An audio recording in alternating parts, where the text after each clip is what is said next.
Makikita nila ang mukha ng Diyos. Maligayang araw ng Huwebes, kapanalig. Kapistahan ngayon ng ating guardian angels o mga banal na anghel na tagapagtanod.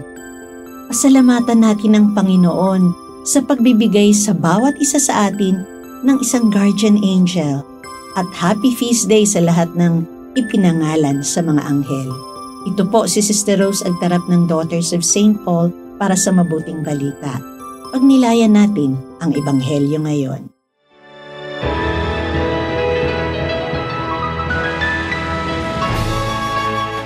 Lumapit kay Jesus ang mga alagad at tinanong nila siya, "Sino ang masuna sa kaharian ng langit?"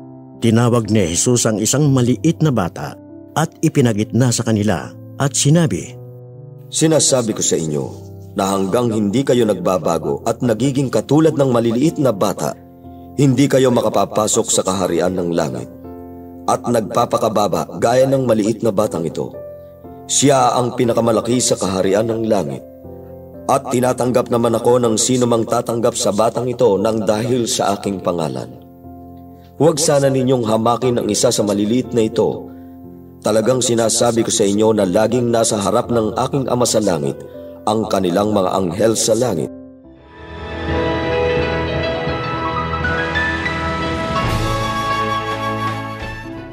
Magandang araw mga kapanalig, Reverend Vince po ng Society of St. Paul. Isa po sa personal kong debosyon ay ang magdasal sa aking guardian angel. Ang panalangin sikat tungkol sa kanila ay ang Angel of God, my guardian dear, ay hindi lamang po yan pambata, kundi isang matandang panalangin tinatayang mula pa noong ika-11 o 12 siglo na sinasabing nagmula kay Reginald of Canterbury. Ang mga anghel po ay mga spiritual beings na ang pangunahing tungkulin ay sambahin at manikluhod sa Diyos. Kaya bagamat may malayang pagpapasya rin ang mga anghel, ang kanilang pangunahing gawain ay tuparin ang kalooban ng Diyos. Kaya naman huwaran natin sila sa pagsamba at pagtupad sa kalooban ng Diyos. Meron po akong gustong-gustong litrato ng guardian angel na nakapinta sa Temple of St. Paul sa Alba, Italy. Kung mapapansin ninyo, may guardian angel na ginagabayan ang bata. Hindi siya nakatingin dun sa batang ginagabayan niya, kundi sa muka ng ating Panginoong Hesus. Ayon kay Jesus na nakasulat sa Mateo 5:8, "Pinagpala ang mga may malinis na puso, sapagkat makikita nila ang muka ng Diyos." Mga kapanalig, tulad ng paalala sa atin ng Panginoong Hesus, sana po sikapin nating maging malinis ang puso tulad ng isang maliit na bata upang balang araw mabanaagan, makita at matitigan din po natin ang muka ng Diyos. Amen. Mga kapanalig, maraming salamat po sa inyong suporta sa aming misyon, lalong-lalo na sa mga donors at sponsors ng programang ito.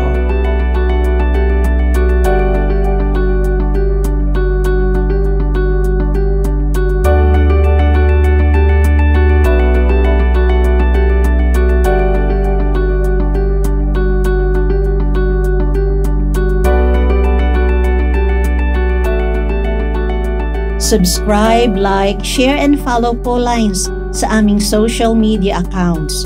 Patuloy po kaming humihingi ng inyong tulong upang maipagpatuloy ang programang ito. Maaari po ninyong ipadala ang inyong love offerings at donasyon sa aming donations channels. Makakaasa po kayo na kasamang lagi ang inyong mga intensyon at kahilingan sa aming panalangin araw-araw. Ito pong muli si Sister Rose na nag-aanyaya sa inyong manalangin kasama ni San Francisco para sa kapayapaan ng ating bayan at ng buong mundo. Panginoon, gawin ninyo kaming instrumento ng inyong kapayapaan. Kung saan may pag-aalitan, hayaan ninyong maghatid kami ng pagmamahal. Kung saan may kapinsalaan, gabayan ninyo kami tungo sa pagpapatawad sa isa't isa. Kung saan may pag-aalinlangan, pagtitiwala nawa ang siya naming maiganti. Kung saan may pagkabigo, pag-asa nawa ang aming maisaisip. Kung saan may karimlan, ihatid nawa nami liwanag. At kung saan man may taong nalulungkot, kaligayahan nawa ang aming maihandog.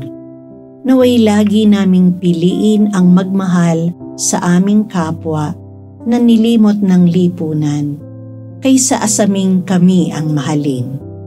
Sapagkat ang tunay na pagtanggap nasa pagkakaloob at nasa pagpapatawad ang aming kapatawaran. Tanging nasa kamatayan ang muli naming pagsilang sa buhay na walang hanggan. Amen.